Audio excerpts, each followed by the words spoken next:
चंद लम्हों में क्या होता है, चंद घंटों में क्या होता है, कुछ पल में क्या होता है, यह बेहद ज़रूरी बात है।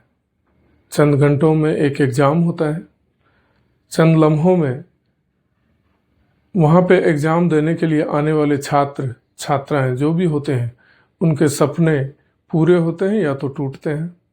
और चंद पल में एक फैसला होता है जब पता चलता है कि किन के सपने पूरे हुए, किन के सपने टूट गए। और इन सब चंद पलों के लिए छात्र या छात्राएं कितनी सालों की तपस्या करते हैं। इतने सालों की तपस्या करने के बाद वह आते हैं एग्ज़ाम देने और एक उम्मीद के साथ आते हैं, माँ बाप के सपने पूरे करने आते हैं, एक सपने को साकार करने आते हैं और उनके पीछे सालों की तपस्या लगी होती है। और फिर होता क्या है? होता यह है कि एक एग्ज़ाम देने आए छात्र के साथ खिलवाड़ भी हो सकता है। अभी स्टाफ सिलेक्शन कमेटी ने एक एग्ज़ाम का आयोजन किया, एक परीक्षा का आयोजन किया जिसमें अलग अलग जगहों से छात्र छात्राएं एग्ज़ाम देने के लिए आते हैं। सबसे पहले तो ये होता है कि कोई अपना सेंटर जहाँ चुनता है उनको उसकी जगह पे कहीं दूर दे दिया जाता है जिससे उन्हें परेशानी होता है। अब जब बात आती है एग्ज़ाम के दिन की तो बायोमेट्रिक्स में गड़बड़ी हो जाती है और फिर जब एग्ज़ाम दे रहे होते हैं तो सर्वर में प्रॉब्लम हो जाता है। इन सारी प्रॉब्लम्स के वजह से बाद में एग्ज़ाम रद्द हो जाता है। अब जब एग्ज़ाम रद्द हो गया तो छात्र में आक्रोश होना स्वाभाविक है। उनके अंदर एक आक्रोश आता है, फिर वो साथ ढूंढते हैं कि कौन हमें साथ देगा, जो हमारे सपने जो टूट जाते हैं बार बार उनको पूरा करने के लिए लड़े, उसमें साथ देने वाले कौन होंगे। तो इस बार जो एग्ज़ाम में गड़बड़ी हुई जिसके बाद परीक्षा रद्द हो गया, उसके लिए छात्र छात्राओं ने आंदोलन किया।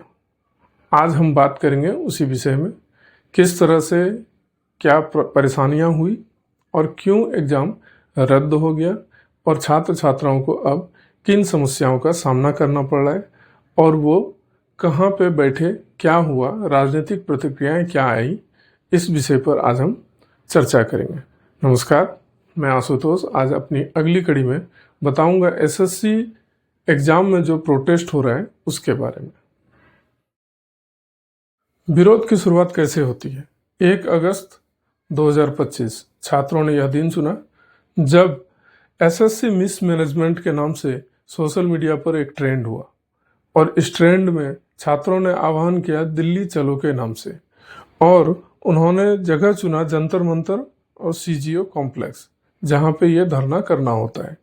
इस धरने में कई सारे लोकप्रिय शिक्षकों ने भी उनका साथ। विरोध की शुरुआत होती है 1 अगस्त 2025 से। उससे पहले छात्रों ने मिस एसएससी मैनेजमेंट के नाम से सोशल मीडिया पर एक ट्रेंड किया। उसके बाद इस धरने में कई सारे शिक्षकों ने भी उनका साथ दिया। वहां से एक नारा लगा दिल्ली चलो और इस नारे के साथ यहाँ से विरोध की शुरुआत हुई। 24 अगस्त 2025 को रामलीला मैदान पर आंदोलन की शुरुआत होता है। वहाँ पर 1500 से ज़्यादा छात्र शामिल होते हैं और इन छात्रों ने वहाँ से मांग किया उन जिम्मेदार अधिकारियों के ऊपर कार्रवाई करने की। पुलिस के अनुसार लगभग 10 बजे से 5 बजे तक की अनुमति दी गई थी आंदोलन करने के लिए, जो कि शांतिपूर्ण ढंग से करना था। 5 बजे के बाद बहुत सारे छात्र वहाँ से चले गए, लेकिन 300 छात्र और उससे भी ज़्यादा वहीं पर डटे रहे और आंदोलन करते रहे। उसके परिणाम स्वरूप पुलिस ने वहाँ पर लाठीचार्ज किया। लाठीचार्ज करने में 44 छात्रों को गिरफ्तार भी किया और कई सारे छात्र को चोट लगी। उनके बाद पुलिस ने एक एफआईआर किया उन 44 छात्रों के ऊपर, जिस पे सेक्शन 163 लगाया गया। इस पर राजनीतिक प्रतिक्रियाएं भी आने लगी। अरविंद केजरीवाल ने कहा कि यह लोकतांत्रिक अधिकारों का दमन है। वहीं पे राहुल गांधी ने भी कहा कि यह कायर की सरकार है। तो इसके बाद सोशल मीडिया पर लाखों लोग आए। जस्टिस फॉर एसएससी एस्पिरेंट नाम से ट्रेंड होने लगा। इस पर एसएससी ने और सरकार ने अपना पक्ष रखा। पक्ष रखते हुए उन्होंने कहा कि अब तकनीकी सुधार कर ली गई है, अब गड़बड़ियां ठीक कर दी गई हैं और उन्होंने यह भी कहा कि कई सारे जो टीचर हैं, जो नामी टीचर हैं, वो अपने फ़ायदे के लिए इस आंदोलन को भड़का रहे हैं, लेकिन री एग्ज़ाम कब होंगे इस पर अभी तक कोई ठोस बात नहीं। इस आंदोलन की खास बात यह है कि छात्रों से ज़्यादा ऐसा कहा जा रहा है कि टीचर्स इसमें भूमिका निभा रहे हैं। इस आंदोलन को राष्ट्रीय स्तर पर बना दिया गया, एसएससी मिसमैनेजमेंट के नाम से हैशटैग ट्रेंड करने लगा और यह राष्ट्रीय स्तर पर बन गया। जस्टिस फॉर एसएससी एस्पिरेंट्स एक नया ट्रेंड फिर से चालू हो गया और यह पहली बार था जब एसएससी उम्मीदवार दिल्ली में इतने ज़्यादा संख्या में एकत्रित हुए और आंदोलन किया। किसी भी तरह का सरकारी नौकरी लेने के लिए जो एग्ज़ाम दिया जाता है उसके लिए सिर्फ छात्र ही चिंतित नहीं होते, उनके अभिभावक भी उतने ही चिंतित होते हैं, क्योंकि हमारे देश में रोजगार के लिए एक जो मूल प्रणाली है, एक जहाँ से सबसे ज़्यादा उम्मीद है, वो है सरकारी व्यवस्थाएं। अगर इस तरह की व्यवस्थाओं में गड़बड़ी होती है तो यह भी स्वाभाविक है कि छात्र आंदोलन करेंगे। लेकिन इस आंदोलन के पीछे अगर कोई अपने फायदे के लिए भी काम कर रहा है तो वह भी एक बड़ी बात है जिसको सोचना समझना चाहिए।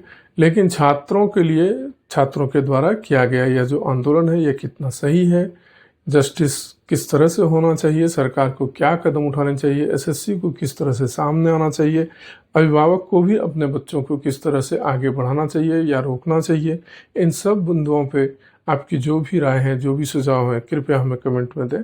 हम इस बारे में भी अवश्य बात करेंगे। धन्यवाद।